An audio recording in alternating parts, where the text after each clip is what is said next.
X95 unit natin. So meron yung blowback, nandito yung blowback sa likod.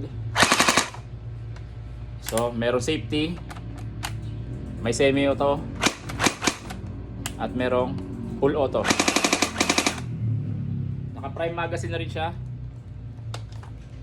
Naka-prime magazine, dito nilalagay yung bala.